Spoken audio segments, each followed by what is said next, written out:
next with her favorite stuffed bunny. "Ow! Clark, let her go!" Presley said as she tried to yank the bunny out of his hands. It soon became a big tug-of-war until rip. "Bunny!" Presley yelled bloody murder. "You broke him, Clark! Get out of my room! You're the worst little brother ever!" Presley hollered, literally kicking him out. I snickered under my breath. Little did I know that I would soon experience that joyous love of a little brother. That morning, I reluctantly put on the green shirt and black pants and packed up my interesting assortments of things my dad had packed for me and went downstairs. As I got downstairs, my dad walked in, looking very frazzled and tired, and told me that we needed to get to the hospital because my baby brother, Calvin John Perez, had been born that night. As I got to the hospital room that my mom was in, I saw her, and in her arms was my new baby brother. "Hi, honey, how was your time? What did you do?" my mother questioned. "It was great. We did nothing special, just kinda hung around," I replied. "Thank you."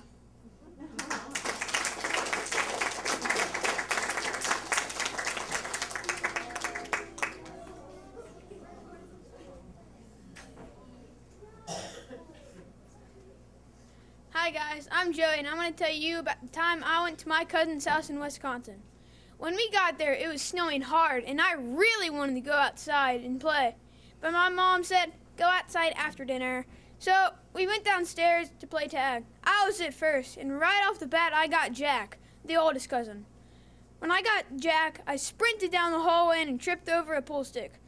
And then next thing you know, here comes Max, trampling over me. I was using him as a human shield until he saw Jack. As soon as he saw Jack, he took off to the corner, and I stood up and said, "Tag me." As soon as he tagged me, I ran around the corner to get my brother Jake.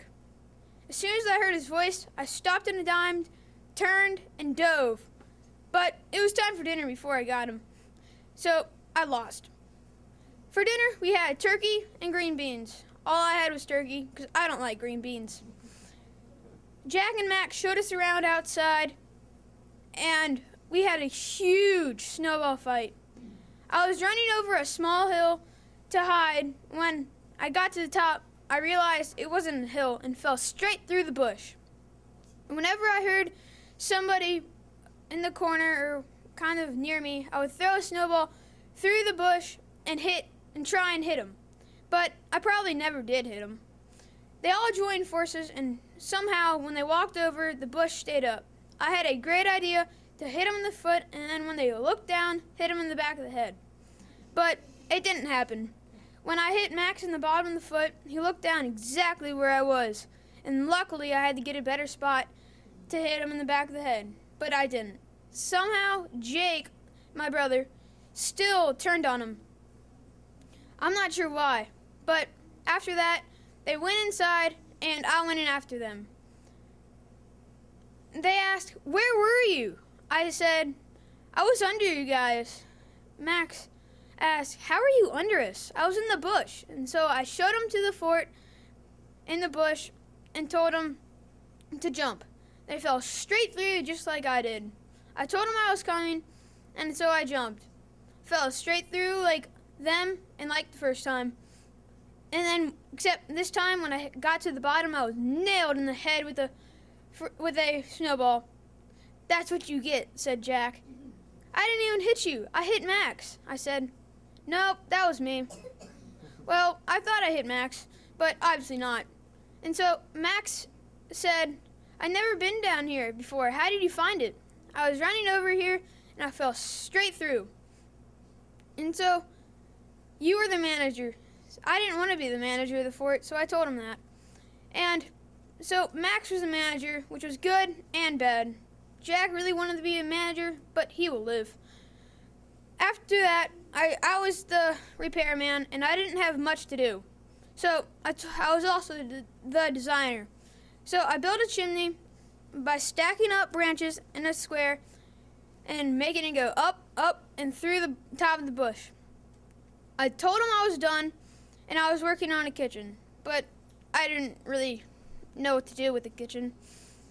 And I needed some pans, and I came up with a great idea where Jack and Jake would distract the moms and dads while Max, since Max would get the pan since he's the smallest.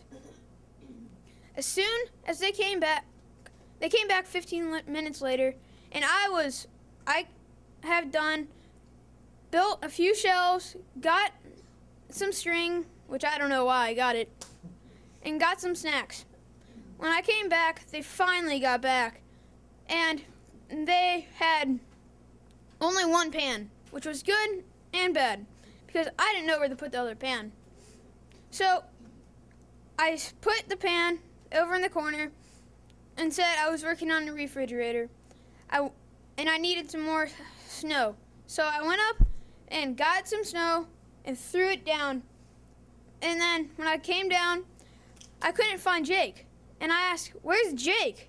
And they all started to giggle. And Jake fell straight through with a whole bunch of snow. And I asked, "Where were you?" He said, "I was getting more snow with you." I told him that was too much snow, but he just said, "Make it bigger." So I did. I made it taller, but not wider.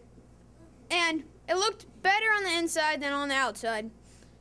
And after that, I relaxed for 10 to 15 minutes before having to go inside. When I went inside, we had to go to bed, and the next day we did the exact same thing, and me and Jake went home to sleep in our own beds. Thank you.